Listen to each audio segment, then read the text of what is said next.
Hey, film lovers, it's Felicia Haney. No, that was you. You're supposed to say. I told you we was bad. I was waiting for you to say the with word. You left me hanging. Like you got to be on the fly, man. Like with sing the song like I wrote it. You just come in and say, and all right, I'm with you. Let's go. Let's do it. All right, do over. Here we go. And action. Hey, film lovers, it's Felicia Haney with. And I'm Juan Goodwin. No, that didn't make sense because now I said with and you said it's gonna make great bloopers. Let's do it. I promise we're better than this in real life. This is TV gold right here. Like I don't even know my name. And believe it or not, we had just practiced this before you came on, and it went seamlessly. Yeah. So okay, third time's the charm. Okay. You gonna count us, Larry, or we good? And action. Hey, film lovers, it's Felicia Haney with Juan Goodwin. And we're here with a behind-the-lens look on what happens in the wonderful world of GCUFF, the Greater Cleveland Urban Film Festival. This year, GCUFF celebrates 11 years of Black film, life, and culture. Catch us this September 15th through the 23rd as we showcase the best in Black film and immersive storytelling. Be sure to visit gcuff.org for tickets and more info and all your movie-going needs. So today we have a treat for you all. Filmmaker Yoruba Richen from The Rebellious Life of Mrs. Rosa Parks joins us to talk about this must-see film coming to Cleveland in just a few weeks. Yoruba, please correct us. I'm sorry for the last time because I feel like I'm still just not flowing right. I keep wanting to say Yoruba. So tell me like you said. Yes, you can totally say Yoruba. Say Yoruba. Say it. Now you told me you gave me a little breakdown because you said Yoruba is the. So Yoruba is the name after the Nigerian tribe, language, culture, people. And Yoruba is the way that it's said. Like that's the way. I've always Americanized my name because I'm a lowly American. So Yoruba, but Yoruba is people call me Yoruba as well, and I love it. So you can totally say Yoruba. Well, tell us the American way. So we got like it Yoruba like. Emphasizes the root, Yoruba. Like Aruba, it's just put you in front of it. Yeah. I went to public schools. I got to make sure my phonetics. Yeah. Okay. So, we think we know everything about the civil rights legend, Miss Rosa Parks, but filmmakers like yourself, you always uncover things that we had no idea happened along the process. So, how did the film come together? Like how did the origin of it? What made you do something like this? Absolutely, yeah. Well, I'll start off by saying that the kind of films that I love to make are films where we think we know the full story, but there's another story that either hasn't been told or the complete story has not been told. So those are the kinds of films I am attracted to. My colleague, Joanna Hamilton, who's my co-director of the film, she read the book, The Rebellious Life of Mrs. Rosa Parks by Jeannie Theo-Harris, and knew her, and they struck up a relationship. And she found out that there had never been a feature documentary about Rosa Parks, and was shocked that hadn't been the case. Also, at one point after the book came out, Jeannie did a Twitter feed on Mrs. Parks' birthday that said all the things about Mrs. Parks that no one ever knew. And Joanna looked at that Twitter feed and was like, oh my gosh, there's so much here that we don't know about Mrs. Parks, even though we think we know her. So at that point, she was psyched to look into doing a documentary film about her. And she came to me. We knew each other from previous work. And she came to me and I read the book. And I also thought like, wow, this is a story that hasn't been told. I'm really, really interested. So that's how we teamed up. And then we connected with Soledad O'Brien's production company. And they were immediately enthusiastic about taking this project on. And so we, joined forces, became a team, and it eventually became Peacock became, the executives and commissioned it. So that's how that happened.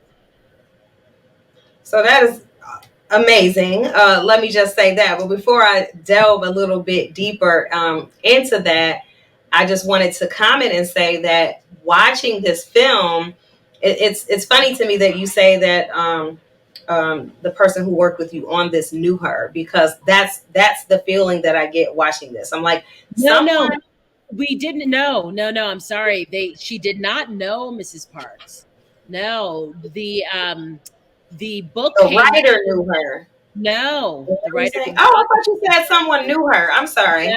No. But the writer, Jean Theoharis, did the most comprehensive study of her life that had been done. So that's why it feels like she knew her. Yes, it definitely does. So it does feel like someone who knew her well is telling the story. That's so wonderful. Because we also, a big priority for us was to tell the story in Mrs. Parks' own words, and use her words, use her, not only her interviews and her audio, but her letters, because we felt like that is something that people haven't seen before as well. Yeah, it was very intimate hearing the letters being read as the videos were being scrolled across. So I was sharing with Felicia that I was watching the film, and I have an 8-year-old daughter, right? So when I brought up the film, it was about Rosa Parks. So she immediately said, "Oh, that was a lady that was sitting on the bus and didn't want to get up," right? So yeah, that's where most people level of knowledge for Miss Rosa Parks go. But as I was getting deeper into the film, I was embarrassed to say I didn't know half the stuff that you guys shared in the film. I was embarrassed, but I was also encouraged because I watched the film. I was like, wow, more people in the world are going to learn more about the lady that we just hear about the bus for. Was that the intention? That was totally the intention, because that is pretty much the extent of what we learn about Mrs. Parks, right? That she, we even have this thing of like she didn't move to the back of the bus. That's not even the real story, that she refused to give up her seat, and that's that's the extent of what we know. That she was tired, that she was an accidental activist. All that is not the full story, and it's not correct. And we really tried to make this film a corrective about, her activism, who she was, the depth of her activism, both in the South and the North, in Detroit, where she spent most of her life. So that's exactly right. Yeah, I felt that, because we actually joked amongst each other. We had a little joke from Barbershop where Cedric the Entertainer's character is like, Rosa Parks didn't do no, she did, but sit down, it wasn't. And then, so this film is definitely debunking his theory. That's right. We need to get into Cedric. I'm sure he'd be willing to watch. But yeah, that's been the myth, and it's been the myth, for everybody. And so we really hope that this upends that myth. Do you think that was on purpose for any reason? Do you think it was a downplaying on purpose? I do, yeah, for sure. I mean, my whole thing too is with our leaders, not just Mrs. Parks, but even Dr. King, Muhammad Ali, that they tend to Disneyfy us and to reduce the risk and the danger that in this case Mrs. Parks face. And I feel like it is deliberate, because the film, as having watched it, starts with very early on staying up at night with her grandfather, warding off the KKK with a shotgun. We're talking about real terrorism that Black people face, and of course this country doesn't want to talk about that. So if we actually talk about and read about and discover what the what the risks that our people took in the struggle, then you'd have to understand, you'd have to understand the terrorism that we face, and that's not something this country wants to talk about. They want to paper over that. So as a man who And was raised, I'm sorry, just one other thing is that she was a woman, so she was also marginalized within the civil rights community, within Dr. King and the whole SCLC also marginalized her. So, we really see the sort of double the racism and patriarchy that she faced, as as an activist and as a woman. so that's exactly where I was going with my next question. So, as a man who was raised by his mom and his grandmother, one thing I've always learned is that those women don't play about their babies, right? So, learning more about Miss Parks, you could tell that she didn't play about her people, and the stories I'm learning how she would call the prison when the leader, what was it, the new black, what was, don't make me say it, what was the name? I Um, want oh my gosh! Now you just made me yeah, just yes. the new. Oh my gosh! You're All right, yes. No, Hold I on. I'm lost it. gonna look it up yeah. as you. So when Yeah. she would call the prison like every week to make sure that nobody touched that guy or made sure that he was protected. It just reminded you of the mothers or the grandmothers in your family in your neighborhood, and no one ever spoke of that part about Miss Parks. So, can you extract more about that story and why that was so memorable? I love that story. And hold on, you have to just give me 1 second because I'm having a blank um of the name. Is it New Africa Party? Was it? No, it's terrible. See, it's what happens when you hold on. The Republic of New Africa. Oh my Yeah. gosh. Yeah. Yeah, the So Republic of New like Africa. even that story, like Yeah. those stories aren't pushed to the front of the news you hear about. Yeah, no. So the Republic of New Africa, it's a fascinating story, which has also been marginalized, in our telling of the civil rights. They were a black militant freedom organization that insisted on reparations and Yeah. reparations in terms of reclaiming land in southern states. And they went to Mississippi and started a community.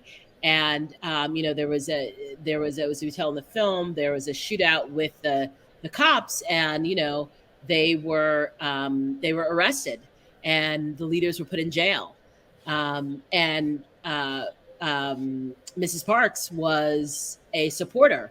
They had actually started in Detroit. That's how she knew them, and went down to Mississippi. And she was because she's been as I said earlier, she was with her grandfather, warding off the KKK. She was a strong believer in self defense, Yeah. always, you know. Yeah.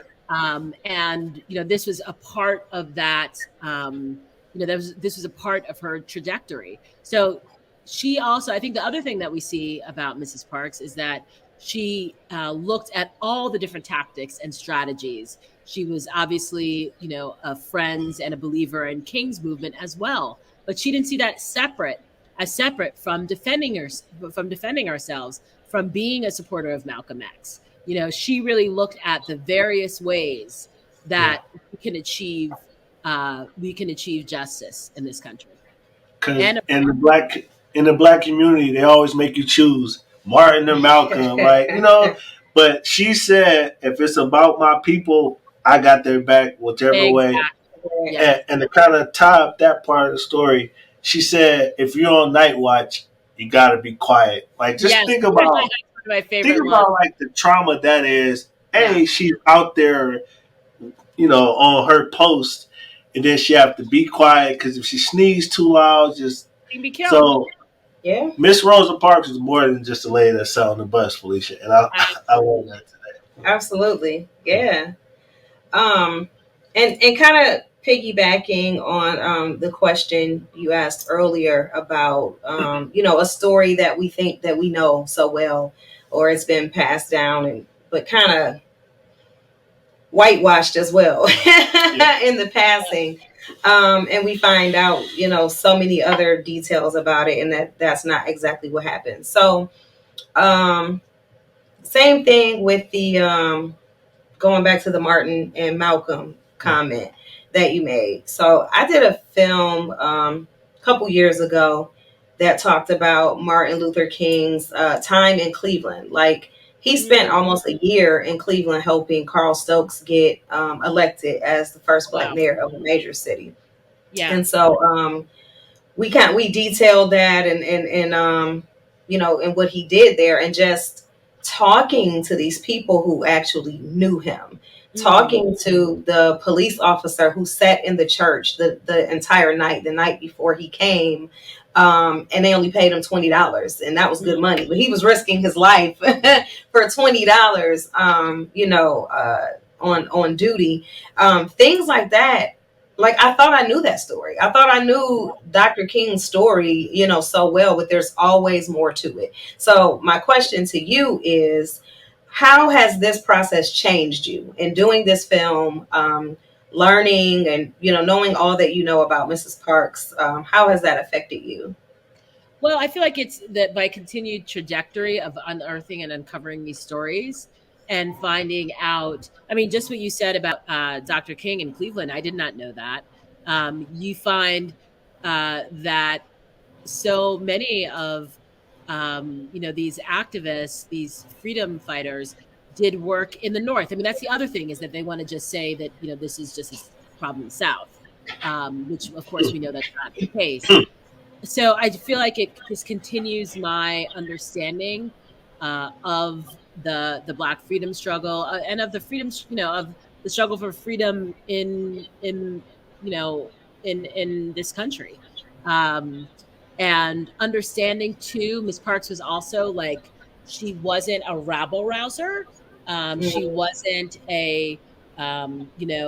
she had a quietness that people kind of, assume sometimes that it was, submissiveness or, but that wasn't her too. And so the different ways and the different tactics that we have used in order to advance, the fight for civil rights.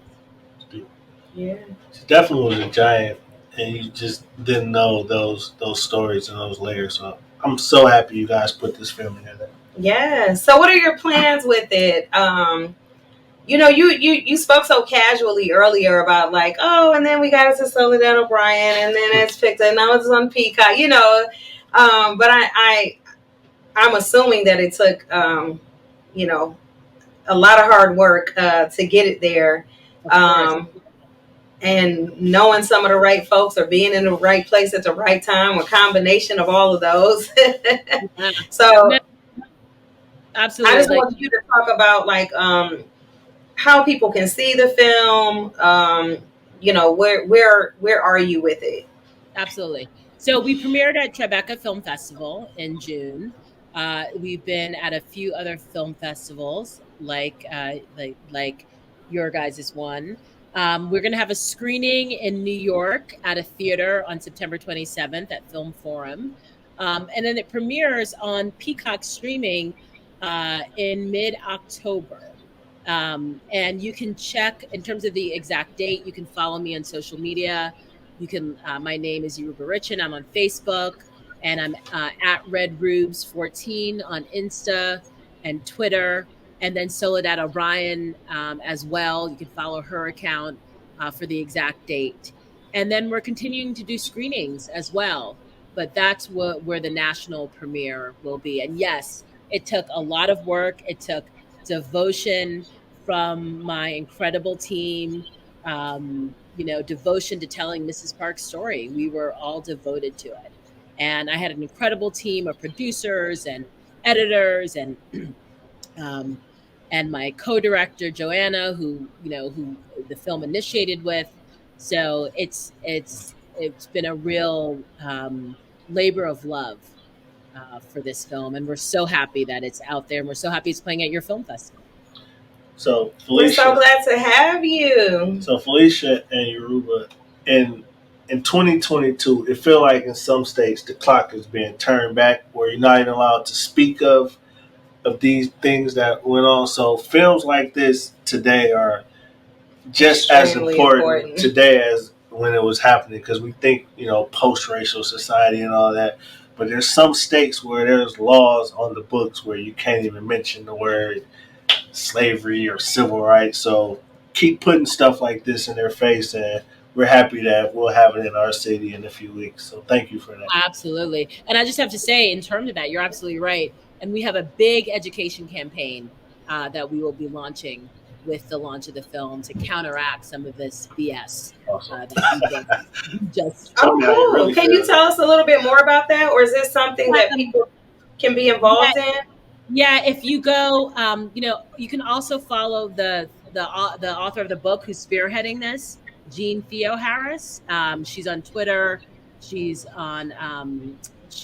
mostly on Twitter, and she's spearheading this campaign. And you'll see, and again, Soledad. You can find resources. We're working with the Howard Zinn Education Project on this, and you can find information about this launch. Awesome. Well, thank you so much. We are so looking forward to it. How long has this been, the process from start to fairly quick? Like, we started production last summer. Oh wow. So it's a very quick process. Yeah. This did move very quickly for you. Yeah. So great. Well, it is a job well done. So I can see why it did move quickly for you. Will you be joining us in Cleveland?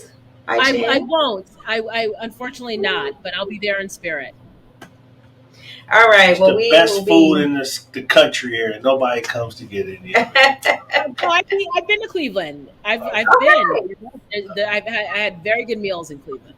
Okay. All right. We believe you. But don't tell all your friends. We were just talking about we're trying to keep the cost of living down. Keep them over there. Let's send postcards. Yeah. Where are you? I'm in New York. Oh, okay. Okay. Cool. Well, next time, please. Is this? I'm sure this isn't the last project for you. Is it your first project, even? Is it my first? No, it's not my first. Okay. I didn't see that in the notes, so it doesn't look like a first timer's project. Not my first, not at all. But I'm sure this isn't your last as well. So nope, it's not. Keep us up to speed on anything that you have going on. If it's anything you want to share with us, you can feel free to do that. But we definitely would love for you to continue screening your projects with GCUFF and here in Cleveland. And we look forward to meeting you in person. But this is just as lovely. Yes, thank you so much, guys. All right. Thank you. And we will see you all at GCUFF. Okay, have a good one. Take care.